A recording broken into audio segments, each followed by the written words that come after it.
Vamos con nuestro primer invitado, porque ya está conectado con nosotros, Gustavo Sepúlveda, dirigente del Movimiento de Pobladores Organizados, a quien le damos la bienvenida. Buenas tardes, Gustavo.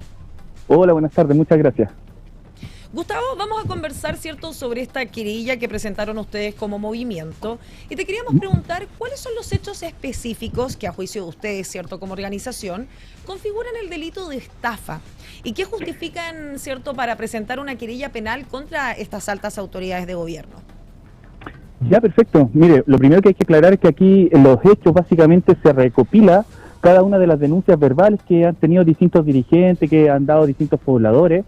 Entonces se sustenta, digamos, en esos hechos. Y cuando se evaluó la instancia de cuál sería la medida judicial sobre lo que estaban viviendo en este caso las víctimas de este proceso que ella mismo denunciaba como fraudulento, se revisó y la instancia pertinente era justamente el delito de estafa, ya que constituía todos los elementos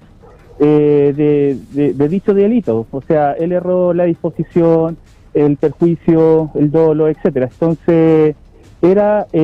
para todos los efectos la instancia legal pertinente para lo que reclamaban los pobladores víctimas de este proceso. Usted habla de un compromiso de Estado respecto al uso de la totalidad de los terrenos de la megatoma. ¿Qué documentos, actas o registros respaldan este acuerdo y en qué momento se habría quebrantado? Correcto, sí, esto está fundado en el mismo protocolo de acuerdo. De hecho, se acompaña como evidencia también a la querella, donde se indica que acá se iba a hacer un trabajo participativo, donde se integraba también en el proceso los afectados a cuales se les prometió, y también se trabajó hasta un cierto punto que constituyeran cooperativas. Y después, avanzado el tiempo, fueron descubriendo varios dirigentes que las cooperativas estaban siendo frenadas en el DAES por el Ministerio, y dado a eso resultó que al presente se conoce o se tiene conocimiento que de las aparentes 40 cooperativas, solamente 10 están debidamente constituidas como corresponde según inscripción en el DAES. El resto quedó en proceso incompleto y además avanzando la instancia se les prometió desde el protocolo de acuerdo que iban a comprar, o sea, el objetivo de que se formaran en cooperativa era para que compraran todo mediante un acto, pero resultó que tras la orden de desacato de la Corte de Apelaciones hubo una improvisación, que es lo que nosotros llamamos, y en esa improvisación se genera un acto expropiatorio que las mismas dirigentes han definido como de arbitrario, discriminatorio e ilegal, toda vez que nadie supo por qué solamente 100 hectáreas, por qué solo ese sector, qué pasó con el resto que queda afuera, y a otras personas que también se le había prometido ser parte de esta solución habitacional, organizarse para formar cooperativas, no lograron terminar el proceso de cooperativa ni tampoco fueron incorporadas en esta expropiación parcial. Entonces, ahí hay elementos que corresponden a decisiones administrativas de autoridades del Estado, y por tanto eso, más otros detalles que están clarificados en profundidad en la querella, son para que el Ministerio Público investigue la maquinación, que es lo que se denuncia en el delito de estafa, en donde hay una colaboración, por tanto, que se sospecha en este momento, como imputados por supuesto, se sospecha que el autor intelectual sería el Ministerio, encabezado por el ministro Monte, luego el autor material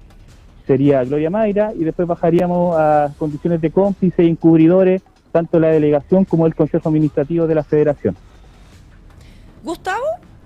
y bajo esta línea, ¿por qué ustedes consideran que el proyecto habitacional que fue finalmente presentado el pasado mes de diciembre constituiría un engaño que ustedes llaman deliberado, ¿cierto? Y no simplemente quizás un cambio de criterio o una redefinición técnica de este plan. Sí, porque se ha tapado. De hecho, llevamos como un mes con una afectación física y psíquica de las víctimas, de los dirigentes, en donde el proceso de reubicación no ha sido del modo que se ha comunicado. Entonces, eso es lo primero que transparenta que el acto expropiatorio estaba fundado no solamente en las cooperativas, sino que también tenían que haber reubicaciones que iban a ser razonables, paulatinas, y nada de eso ha acontecido. De hecho, acontece al presente incluso que dirigentes todavía se sienten amenazadas por el Consejo, por Gloria, que si no se allanan a lo que ellos están solicitando de manera unilateral, sin legitimidad por parte de ellos, serán despojadas, digamos, del proyecto habitacional, del proyecto habitacional Cerro Centinela. Entonces hay todavía una máquina moviéndose al respecto sobre este fraude, y lo peor de todo es que ha sido mediante la violencia y la extorsión, y para la opinión pública mediante el engaño. Entonces esto también se menciona en la querella, por supuesto, para que la Fiscalía, en este caso a través del Ministerio Público, investigue a fondo este proceso. Señor Sepúlveda, en la querella se mencionan presiones y amenazas a dirigentes sociales. ¿Quiénes habrían ejercido esas presiones, y existen denuncias formales o antecedentes que estén sustentados, en estas acusaciones? Sí, de hecho, solamente para no abundar en más casos, yo creo que el más grave, el que acontece a la misma querellante, donde ella fue víctima de un allanamiento, en donde a los hechos, como va la causa judicial al respecto, de una manera impresentable, se lo digo totalmente impresentable, el Ministerio Público tuvo un ciberataque, nadie entiende eso, donde todas las pruebas que supuestamente acusaban a esta dirigente de estar involucrado a mafia y temas delictuales y microtráfico, no hay nada. Entonces ahora lo más seguro, ya está cerrando este proceso, y como no existe ninguna prueba, el abogado defensor de ella ya ha solicitado cerrar la causa porque no hay prueba al respecto. Entonces ahí hay un acto claro, evidente, tramitado en un juicio con la garantía respectiva, en donde se evidencia que aquí ha habido un obrar doloso, y lo peor de todo es que para ese acto la justificación que dio Carabinero al respecto de los que hicieron el allanamiento fue porque se debía a una instrucción que se hizo a través del Consejo Administrativo de la delegación, de la federación, que estaban trabajando conjuntamente con Gloria Mayra, y dado a esa denuncia es que se obró en esta manera bastante irresponsable, que ahora, para mayor sorpresa, ni siquiera están las pruebas, porque tuvo el Ministerio un ciberataque. Entonces todo esto es bastante impresentable y es muy claro. Gustavo, y respecto a la expropiación de la cual todos fuimos testigos el pasado 3 de diciembre del año 2025,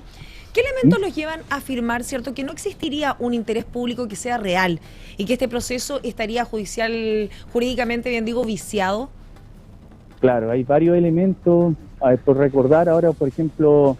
estamos hablando que es una expropiación de 100 hectáreas dentro del radio urbano en la comuna de San Antonio, donde no hubo conocimiento de esto por parte del alcalde ni de los concejales. Esto tampoco se deliberó en un consejo, tampoco hubo autoridades regionales al respecto, cuando estamos hablando de una envergadura de dinero y de un proyecto de desarrollo habitacional grande. Entonces, claro, eso también generó lo que se conoció a nivel público, la queja de comités de vivienda, que se pillan también de sorpresa sobre este acto expropiatorio, en donde nunca se les preguntó a ellos tampoco, y ahora están apelando justamente a ser parte del proceso. Y esto ocurrió porque el acto de utilidad pública no fue transparente, ha sido veloz y se ha tratado de llevar silenciosamente, sin hacerse cargo de asuntos como estos. Por otro lado, también el acto expropiatorio, que también generaría ciertos vicios, es porque tiene 13 puntos en los que está fundado. Entre eso, hacerse cargo, por ejemplo, del fin humanitario, que a todas luces, a los hechos materiales que no han sido transparentados a nivel público, no se nota que esto haya sido efectivamente en beneficio a un derecho humanitario. Gustavo, más allá de la investigación penal, ¿qué esperan concretamente de esta acción judicial? ¿Frenar los desalojos, modificar el proyecto habitacional o establecer responsabilidades políticas y penales? No, en primera medida es lo que corresponde, o sea, es que se haga la investigación judicial para restituir, digamos una palabra, por justicia a los hechos acontecidos. Pero en segundo lugar, nosotros solicitamos una medida cautelar.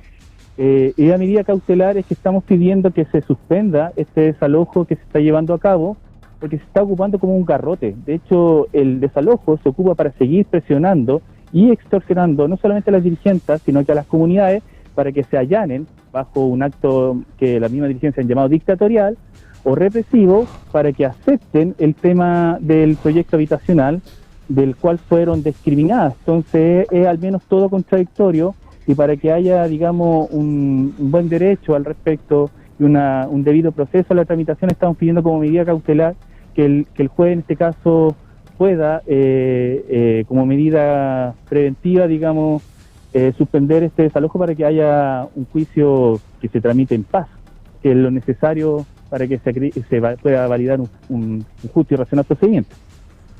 A esta hora de la tarde estamos conversando con Gustavo Sepúlveda, quien es el vocero del movimiento de pobladores organizados respecto a esta querella que presentaron acusando estafa, ¿cierto? Y también uno de los querellados, Gustavo, es precisamente el ministro de Vivienda y Urbanismo, Carlos Montes, quien es una autoridad que ya va de salida, ¿cierto? ¿Ustedes como organización han tenido algún acercamiento con gente relacionada al futuro gobierno del presidente electo de José Antonio Kast o, por ejemplo, al futuro ministro de Vivienda, Iván Poduje?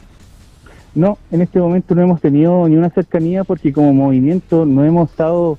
enfocando a lo que comenzó desde enero, no solamente en San Antonio, sino que empezaron a haber varios actos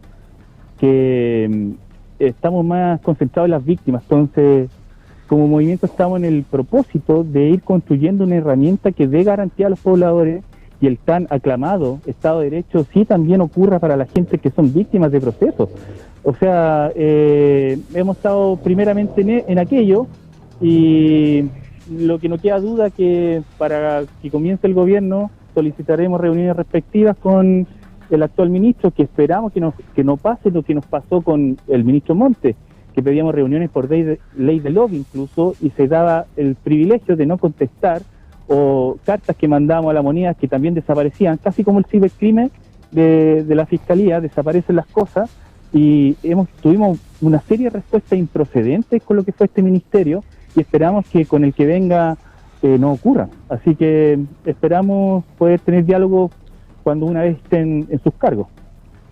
Gustavo, acá ya estamos terminando este contacto, pero aquí las familias siguen afectadas por este problema y, como decíamos recién, ya hay un gobierno que va saliendo y uno entrando, entonces habríamos que decir que esto no está terminando ni siquiera cerca de esto, así que queda mucho paño que contar todavía, así que seguramente vamos a tener nuevos contactos en las próximas semanas y según cómo se vaya dando este caso, y agradecerte por esta posibilidad de poder acercarnos a ustedes y poder conversar y tener la otra cara de lo que está pasando en esta megatoma. Excelente, gracias por la oportunidad también de socializar esto, que nos ha costado mucho poder transparentar esta realidad que no es muy comentada. Muchas gracias, Gustavo, a ti por estar con nosotros durante esta tarde y sin duda nos vemos en una próxima oportunidad. Conversamos precisamente con Gustavo Sepúlveda, Movimiento de Pobladores Organizados, tras esta